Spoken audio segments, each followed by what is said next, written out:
Kinapat, ilagay natin ang ating liempo.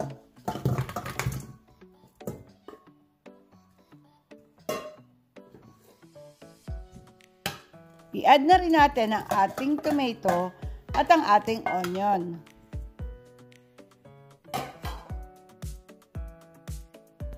Then ang ating patis or fish sauce. Ganun lang guys, pagsasama-samahin lang po natin ang ating pork liempo, tomato, onion, fish sauce, at wala pong water ho. Mag-start na po tayong magluto. I-turn on muna natin ang ating stove. Then, lagyan natin ng cover ang ating pot. After ilang minutes, checkin natin ang ating niluluto. Guys, kailangan po nating haluin ang ilalim ng ating niluluto para hindi po manikit ang ating meat. Kailangan po nating masangkot siyang mabuti ang ating pork belly sa kamatis, sibuyas at patis para po mas maging masarap ang ating sinigang. Yan, haluin lang po natin guys. Actually, matigas pa po ang ating kamatis. Kasi kailangan po ang ating kamatis talagang malambot siya para po mamash natin siya mamaya. Wala pong gabi ang ating sinigang kasi ayoko po ng malapot na sabaw. Kasi po pag may gabi, lumalapot po ang sabaw ng sinigang. Lagyan ulit natin siya ng cover para lumambot po ang ating kamatis. Checkin na po natin ulit ang ating niluluto. Naku guys, tignan nyo po, talagang kumatas na po ang ating mga ingredients. At malambot na po ang ating kamatis and onion. Yan, mamamash na po natin siya. Tignan nyo guys, lumabas na po ang katas ng ating niluluto sa maayos na pagsasangkot siya. At this point, pwede na po natin i-add ang ating 3 cups of rice water o ang hugas bigas. Yan po. Alam nyo guys, mas masarap po pag ito po ang ilalagay nyo sa inyong sinigang. Kesa sabihin yung plain water lang. Mas malasa siya at mas masarap. Pwede nyo rin pong dagdagan ng rice water kung gusto nyong maraming sabaw. Pero kasi ako, okay na po kasi sa akin ang ganito lang karaming sabaw eh. Then takpan po ulit natin ang ating niluluto hanggang sa ito ay kumulo. Ayan guys, kumukulo na po ang ating sinigang. Nakita nyo ang ganda po ng kanyang soup, di ba po?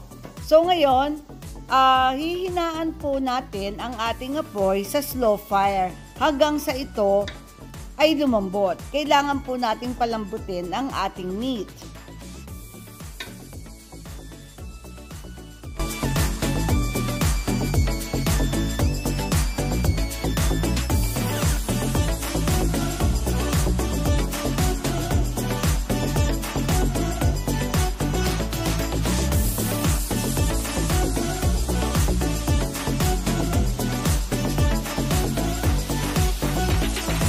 Let's check kung malambot na po ang ating meat. Ayan, malambot na po siya. Natutuso ko na po yung meat. So, okay na po yan. By the way guys, 45 minutes ko pong pinakuluan sa slow fire ang ating meat. Ngayon, titikman ko naman ang ating soup kung okay na po ba to sa alat.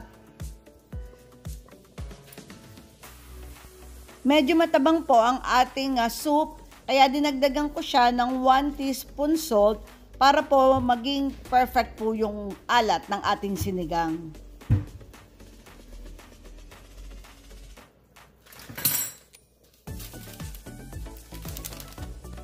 Ngayon guys, mag-a-add na po tayo ng 1.5 sachet ng tamarind mix. 1.5 po ang nilalagay kong pack o sachet sa ating tamarind kasi gusto ko po medyo maasim siya. Kaya nasa inyo po yun kung gusto nyo medyo maasim o hindi naman. Pero eksakto po kasi sa akin ang 1.5 na tamarind mix.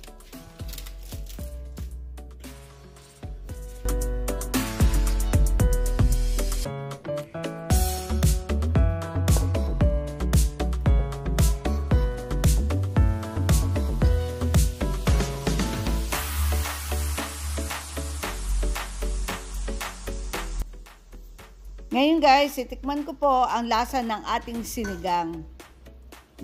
Talagang masarap po ang 1.5 sachet ng sinigang mix. Then, na-add ko na po ang ating gulay. By the way guys, spinach lang po ang aking gulay. Ito po ang spinach with stem.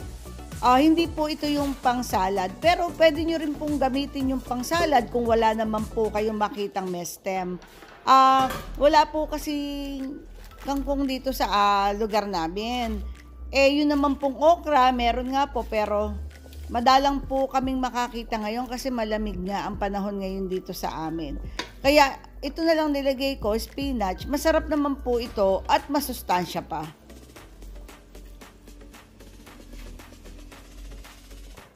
Na-add ko na po ang ating sili, ang siling panigang. Pero ang tawag po rito sa amin hot pepper, pero hindi naman po siya maanghang Pero kaya ito po ang ginagamit kong pangsigang.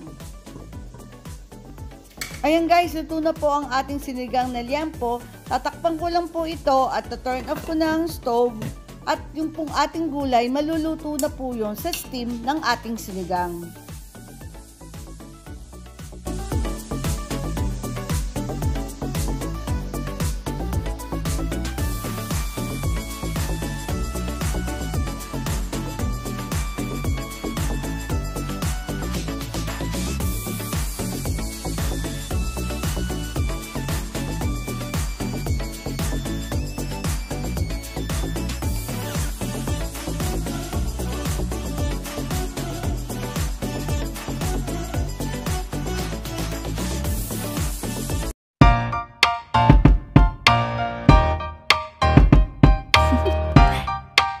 Do you want to know?